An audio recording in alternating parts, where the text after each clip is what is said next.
Imagine you're walking into an establishment, you're laughing, you're hanging out with your friends, you're caught on camera doing all of this, and then you suddenly just stop existing. That's what happened to Brian Shaffer. Brian walked into a bar, he was seen on camera, and then he just vanished. Not days later, not hours later, literally while still inside, because investigators today still don't even know how he left. Hang out with me tonight here and we'll discuss the timeline of the disappearance of Brian Shaffer and some of the theories.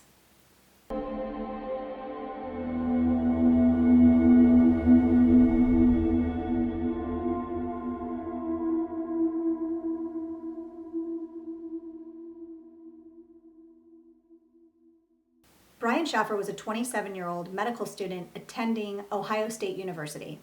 He was described as an outgoing, social, active, really smart guy that's close to his family. He loved music. He even had a Pearl Jam tattoo on his arm. On March 31st, 2006, he had plans to go out with some friends in the Columbus Arena District.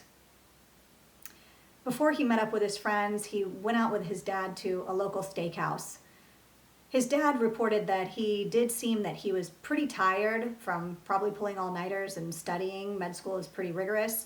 And he didn't really feel like he should be going out, but he also figured he's an adult and he'll make his own choices. So after they left dinner, that was the last time that his dad ever saw or heard from him. But he left dinner and he did meet up with his friends. He was meeting up with an old roommate named Clint. His name is William Clint Florence. They had plans to go bar hopping. They started out at the Ugly Tuna Saloona in the Arena District, and then they went to a lot of different bars in the area. And they ended up meeting up with another friend named Meredith, who brought them back up to where they started at the Ugly Tuna Saloona. And the cameras, they caught them coming up the escalator. This is a second floor bar where you can take an escalator up to the top, and it's all caught on tape. And Meredith, Clint, and Brian are all caught on their surveillance tape coming up the escalators and entering the bar at about 1:15 a.m. Now, just before closing, so at like 1:55, 2 a.m., Brian was seen on the cameras hanging out just outside the entrance, right there at the top there by the escalator, talking to two girls. And then he kind of goes off camera and it looks like he goes back inside. There's reports that he had told one of those girls that he was going in to go to the bathroom. So he's on the camera in the front there, and then he kind of comes out of view and goes back inside. Then at 2 a.m., the bar is closing. So everyone began leaving the bar, and Clint and Meredith are looking for Brian. They can't find him. They're calling Brian. They can't find him. So that wasn't unusual for him to just leave, because I think his house was only about 6 blocks away from this bar, his apartment. So they just figured he probably just must have walked home. So they left, and everyone exited the bar, and the bar closed. Now, we have a report that his girlfriend, Alexis, did try to call him that night and spoke with him before he started going out with his friends for the evening around 11 o'clock. And they had plans during spring break to go to Miami. That's when there's also some speculation and talk that he might even have been planning to propose to her on this spring break vacation.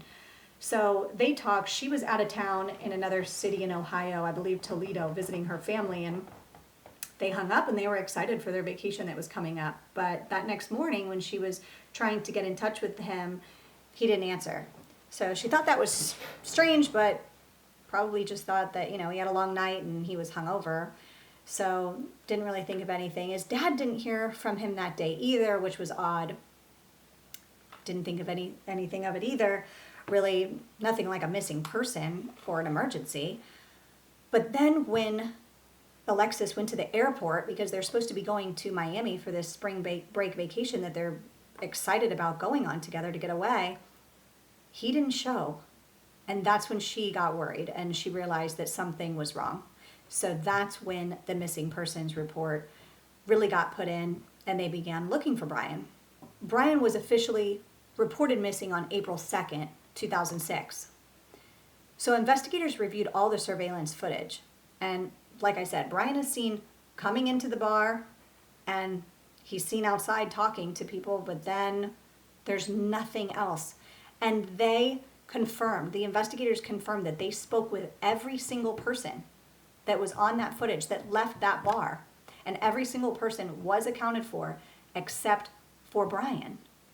There were additional exits. There was the service exit and some areas that were connected to a construction zone. And unfortunately, there's no footage confirmed that Brian was using them, but they also conducted multiple searches of the area, multiple searches of the construction site, even other camera footage of different local bars in the area, and he just can't be traced. He's not seen on any of them. No physical evidence was found. There was no activity on Brian's bank accounts. His phone was going straight to voicemail. They went to his house. His car was there. His personal belongings were all there. I mean, it's literally like he just disappeared. Here's what makes this case stand out. Brian was last seen on the camera just before closing. Security camera captures every single person except for him leaving the bar. And there's no confirmed footage or surveillance anywhere at any local establishment of where he could have gone. So since April 1st, 2006, there have been no verified sightings, no activity, or trace of Brian Shaffer. That's why Brian Shaffer's disappearance remains one of the most puzzling missing persons cases. I mean, a man walks into a bar, he's seen inside, and then without any explanation, he's never seen again. The theories are that Brian, he left out of a back exit and ended up in the construction zone.